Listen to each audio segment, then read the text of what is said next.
You are listening to the Toxic Mold Podcast with Steve Worsley, the toxic mold expert and your number one source for mold consulting and mitigation in the USA.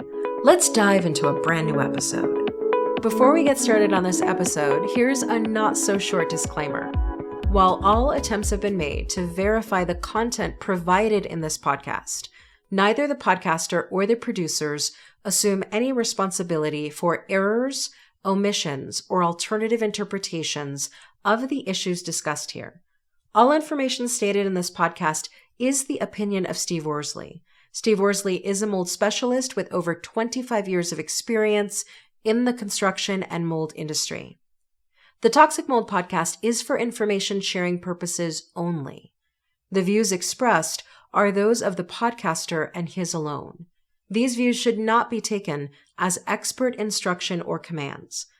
While there may be references to medical conditions and symptoms, all podcast episodes are the opinion of Steve Worsley, and any medical questions or concerns shall be addressed with the appropriate licensed medical professional or professionals. As the podcaster refers to different mold types, please be aware that Steve Worsley is not a microbiologist, and questions concerning mold specifics should be answered by the appropriate professional. Steve isn't, nor does he offer any legal advice. For any legal advice, you must speak with a lawyer. The listener is 100% responsible for his or her own actions. You can check out Steve's books on Amazon. Just go to Amazon and search for author Steve Worsley. You can also take Steve's courses on Udemy or Skillshare, and you can find out more about those at cnccontractorservices.com. Now, let's get to the episode. Hello, you're listening to the Toxic Mold Podcast with myself, Steve Worsley, and we have my wife, Cassandra, again for part 3 of our Mycotoxins series. Yes. So we appreciate you being back. I think you kind of gave me a heads up that you might have to make me do this by myself for a little while. Yes. So hope you listeners are all okay with that. I'm sure that it's probably a lot more informative when you're here because you ask questions I don't think about. Well, you're the expert, so they're here to hear what you have to say. Yeah, but it kind of helps when people ask questions that I don't think about. So anyhow, today is episode 248. Like I said, this is our part 3 of mycotoxins and toxic mold. I've gotten quite a bit of feedback, and I've mentioned this before. Even some of our, I wouldn't call them competitors, but fellow mold companies, have like different opinions as far as mold and mycotoxins and whatnot. But it's interesting to hear the different opinions from other specialists, because a lot of companies really, and I don't want to pick on the national franchise companies, but I think if you asked one of their technicians about mycotoxins, I don't think they'd have a clue what you were talking about. Which is interesting because it seems like more and more mycotoxins are becoming a thing that's talked about, but it's still pretty early. Yeah, it's even for me, I for the most part didn't talk a whole lot about mycotoxins just because a lot of it's the medical side of things, but it's a very controversial. When I say controversial, like how you get rid of them and all that stuff, there's a lot of differing opinions about it. So, it's like I said, since we've started talking about it, I've had people reach out, and I've seen the comments, from other professionals on social media that are like, yeah, I'd never use ozone, or I used to use ozone and I'll never use it anymore. There's just a lot of differing opinions out there. And you could say the same on the medical side of it. Absolutely. Right now we're creating that digital package, and you print it off, probably 4 different websites? Resources. Yep. And I was reading through some of the content, and it is like one company totally contradicts the next company. So it's interesting that, there's so much information out there, but there's a lot of it that people just don't know who to trust or what to trust. And remember what I said to you. I said, well, who am I to say that this way's right? I'm not a scientist or whatnot, but, like you said, this is what I deal with all the time. Absolutely. And you understand how indoor air quality in the home should go.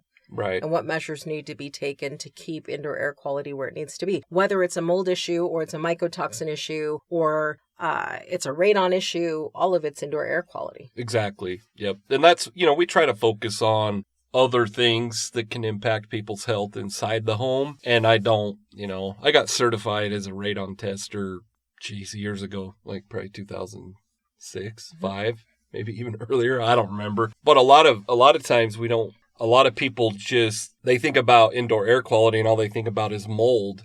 And then even on top of mold, that's why we, wanted to talk about mycotoxins. So there's just so much in the home that has to do with air quality. And a lot of people I don't want to say overlook it, but we don't realize the impact, especially, after COVID. I think I was going to say a nation, but it's the whole world was impacted by it. People spent so much time in their homes.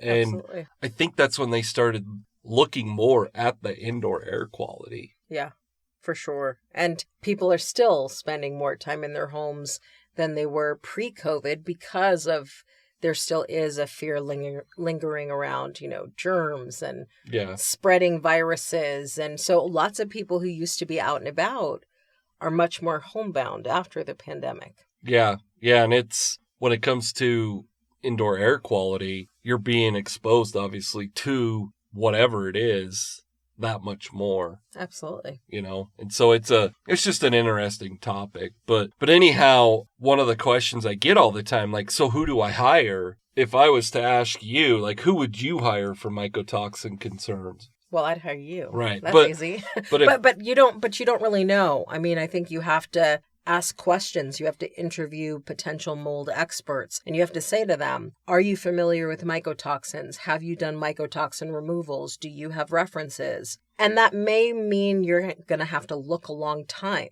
to find a company that does. Yep. And it's, the mycotoxin removal or disabling mycotoxins so that you neutralize it, however you want to word it. By no means do I think that there's one perfect way to take care of it or address mycotoxins. It's the same as mold remediation.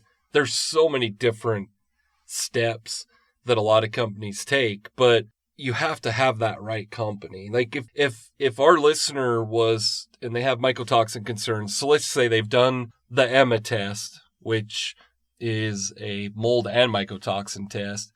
It came back positive, and they had to hire a professional. If you ask that professional, you just send them an email or text or call their office or however you're communicating with them, and you ask them, what's your stance on mycotoxins? How do you deal with that? And if the company's like, oh, mycotoxins, that's nothing. Once you get rid of the mold infestation, it's fine. If that's what our listener's hearing, you probably should find somebody that's aware of mycotoxins and what they are. And it's kind of it's a double-edged sword because, you might find somebody that's very well aware of mycotoxins, but they might say to you, well, all you do is fog or run an ozone machine. And it's like, wow, I thought this person seemed knowledgeable, but then on the other hand, that should be a red flag. Absolutely. And I guess my whole point with that is you cannot get rid of the mycotoxins if you do not get rid of the mold infestations or the mold colonies. Yes. That are producing and releasing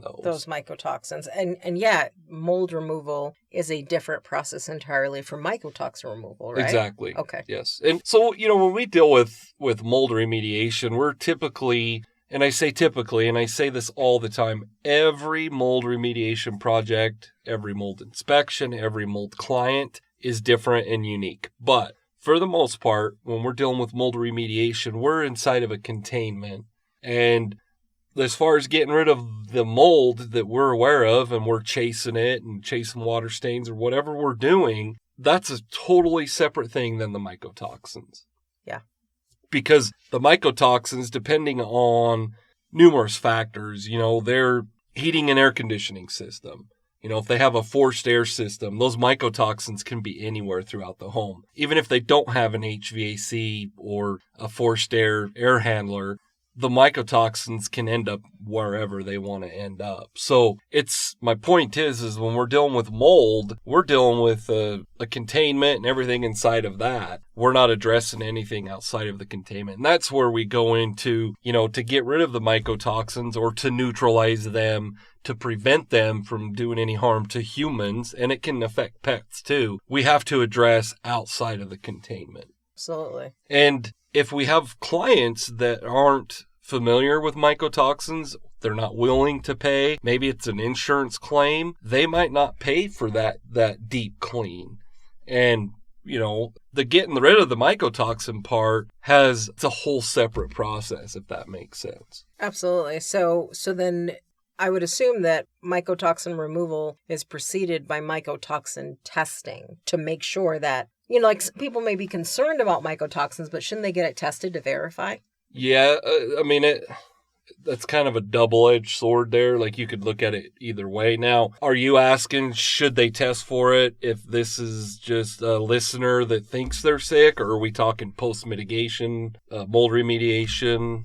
Well, the reason I'm asking the question is because I know I've heard you say, if you can see visible black mold, for example, testing is not like you see it. So you know it's there. You know that you have a toxic mold issue. The black mold is on the walls or on the sheetrock. So you could still do testing, but the fact is the fact that it's visible tells you it's there. I don't think mycotoxins are the same in that way because they're not visible that way. So Should you test before you remove? Or if somebody's sick, you just do a deep clean because a deep clean helps in general. So to answer your question, as far as if you're going to have mold remediation done, should you do mycotoxin testing prior to remediation? I would say no. Okay. Because if you were to test and the test comes back positive, so you got to remember the EMA test is 10 to 15 of the mycotoxins that are most harmful to humans. So let's say the mycotoxin side comes back positive. If it comes back positive, you have a problem, period. Mm-hmm. It's not like a mold test where a mold,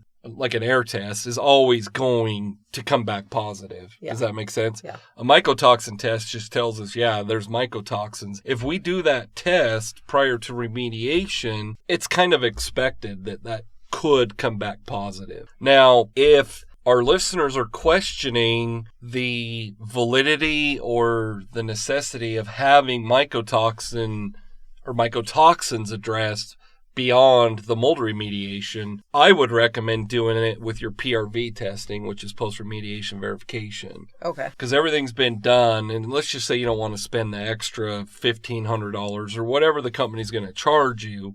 You could just say, we're going to wait and see, and then we'll do a test with the PRV testing. In my opinion, and once again, it's kind of something to address, and I know my fellow professionals might disagree with me on this one, but I've always felt, and once again, circumstances can change from job to job, but for the most part, if we see visible mold, we see a visible mold infestation, and we need to do remediation, I don't believe there should be any mold testing. And a lot of people will be like, well, how do you deal with, let's just say a common mold type versus Stachybotrys? Our mold remediation protocols do not change based on the mold types present. Now, does that mean you should never do testing? I'm not saying that, but in my opinion, I think it's better well served for our clients to spend the money in testing and our PRV testing. And that way you can because PRV testing and just running air tests, and I'm sure my fellow mold specialists will agree with this, I don't believe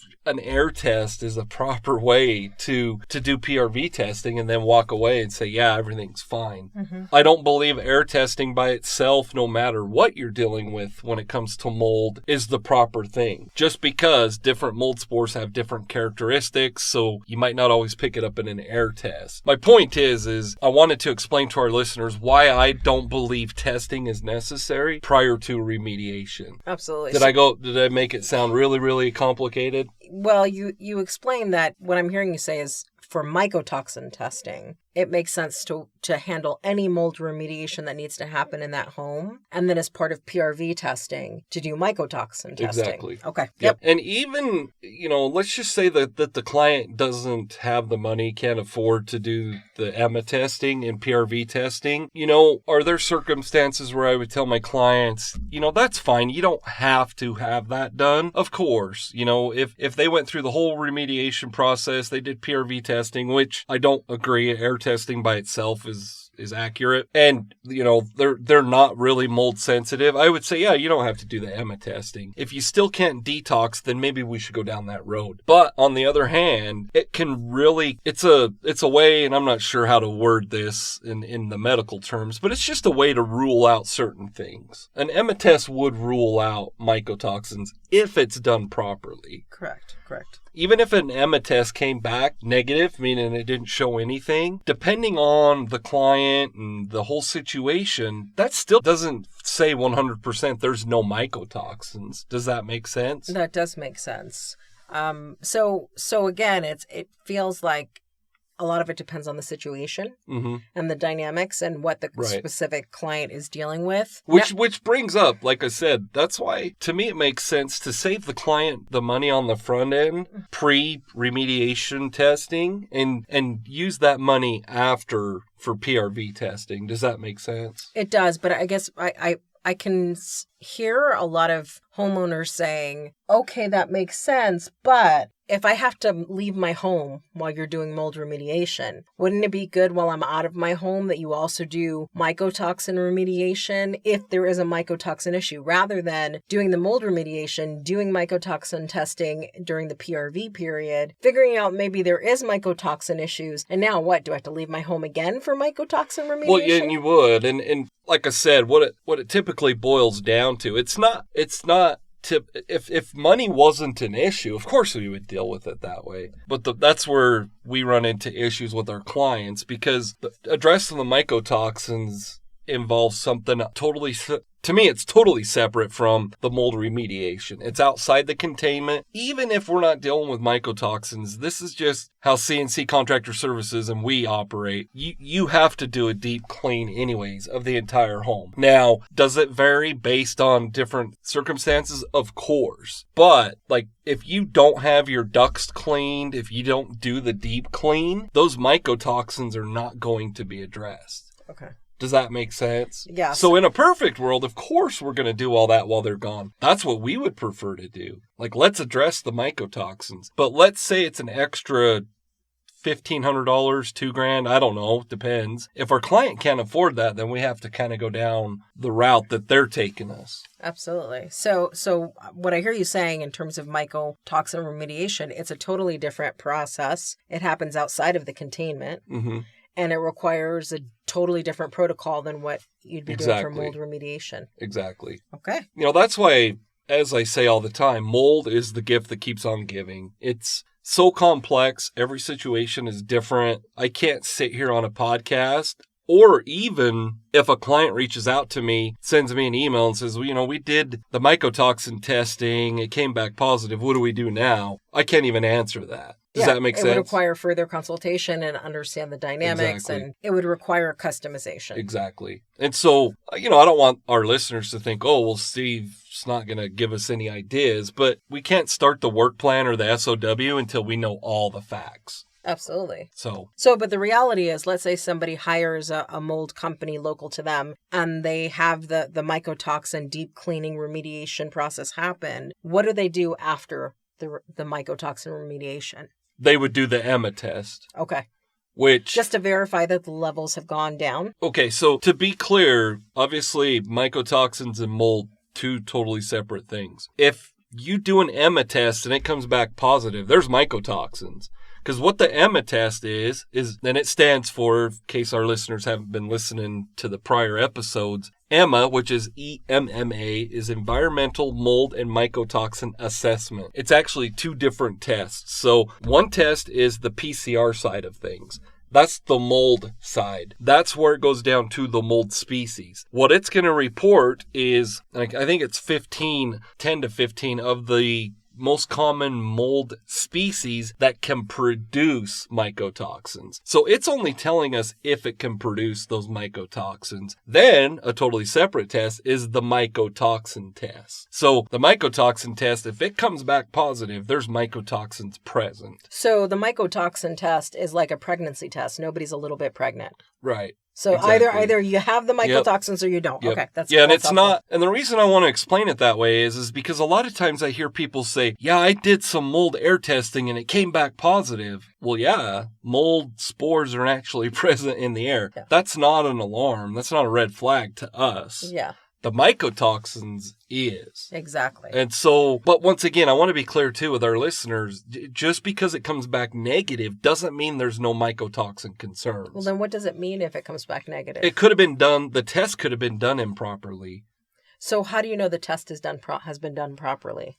Well, if I haven't done it, then I would ask questions. So the EMA test is it's similar to the ERMI. So I want to explain to our listeners the difference between an ERMI test and an EMA test. ERMI is only testing, and it's 26 different mold species that are capable of producing mycotoxins. It's only telling us if they're capable of doing it. Whereas the EMA is both the PCR side, are they capable, and the mycotoxin side. So obviously the EMA is preferable if it tells you both sides of it. Exactly. Is it capable, but is it actually there doing that? Okay. Yeah, and so the ERMI is, and our listeners know this, and I want to be clear about this. I don't think that an ERMI test is a waste of money, but if you had a choice between an ERMI and an EMA, I would do an EMA any day over an ERMI. And because you get more information. Exactly. And on top of that, I do feel that the ERMI test is used as a yes or, a positive or negative type of test. And if the ERMI score's low enough, you think you're fine. That doesn't tell us anything. And when I say doesn't tell us anything, that's not an accurate way of testing. No, I agree. And if you do an ERMI with an inspection and maybe tape lifts and other things, you can get a good idea. But if you don't do the mycotoxin testing, that's the most important part of it. Absolutely. And I think what you're really coming to is the fact that for any listener who's hearing all of these terminology things and processes, and they're feeling a little bit overwhelmed, that's why you're offering consultations along with the mycotoxin testing, because it is a lot of information. It's a lot to absorb. It's a lot to figure out if it was done right. And that's what makes it useful to have you consulting with them on it. Yeah. And it's, to me, it's no different than anything on the medical side. If you went and did, what's the test they do for women for breast cancer? Mammogram. So if you go do a mammogram and they tell you it's cancerous, you don't just take that to the bank, right? No. You go get a second opinion. And a third opinion. And just because there could be, just like the EMA test, they might have done, and the EMA test is dust. Mm-hmm. They might have just wiped it on like this desk we're sitting at that's clean. Mm-hmm. Yep. So yeah, it came back negative, but you took the sample from somewhere that's clean. Exactly. Does that make sense? That makes sense. So it's not a definitive, we're going to take this to the bank if the EMA comes back negative. Now, once again, and this is where it's so complicated, if I have a client and they're like, this is a brand new home, we've done mycotoxin testing, it comes back negative, we've done air testing, which is mold testing, we've had a proper inspection of the property, there's no water stains, there's nothing that's alarming. What happens a lot of times is in the professionals that are listening, hopefully they're listening to learn and we can all learn together, but there are times where a mold professional says, oh, we did air testing or mycotoxin testing and you're fine. Mm-hmm. You can't look at it from that aspect. Because even for me, then I look at it and I go, well, is it VOCs we're dealing with? Mm-hmm. Like, is it something else in the air? And so that's what makes mold so complicated. Absolutely. It's the gift that keeps giving. Yeah. And it's even for me, myself, like, I'm always trying to do research. Like, I'm always trying to learn more and more and more. And it's endless how much I could learn. I mean, it's crazy how complex it can get. Absolutely. So what's your call to action for people? If you're going to have mold remediation done or deal with mycotoxins, make sure you have the proper company. Don't go off of their website that says they're IICRC certified or they're ICAC or whatever. Make sure you ask them some questions. And I don't care. I have a pretty big Steve Haters club out there, so it doesn't bother me. But you can even bring me up and just say, hey, I listened to a podcast. This guy brings up A, B, C, and D. Do you guys do those things? And they can call me every name in the book and say, I don't know what I'm talking about. But, ask questions. Absolutely. And didn't we create a digital or an opt-in deciding or choosing your mold? I think we did. We'll have to put a link in the description of Yes. the episode. But we've also got a mycotoxin digital bundle coming out, and you offer consultation. Exactly. With a test. Yep. And for our listeners, we do have it. It's all live on the website now. We do have the mycotoxin test. We have just the testing package and then my analysis of the results. We have 2 other packages beyond that. One includes a VPA and a consultation. So, we offer plenty of packages. So there's plenty out there, for our listeners to learn from. Absolutely. All right. I appreciate all of you for listening. And this was episode 248. Have a great week. Thank you for listening to this episode. Make sure you go to our website at cnccontractorservices.com and sign up for the mold investigation checklist. Again, go to cnccontractorservices.com and get your free mold investigation checklist today. You can also on cnccontractorservices.com find out more about Steve's courses and books and consultations. Once again, go to cnccontractorservices.com.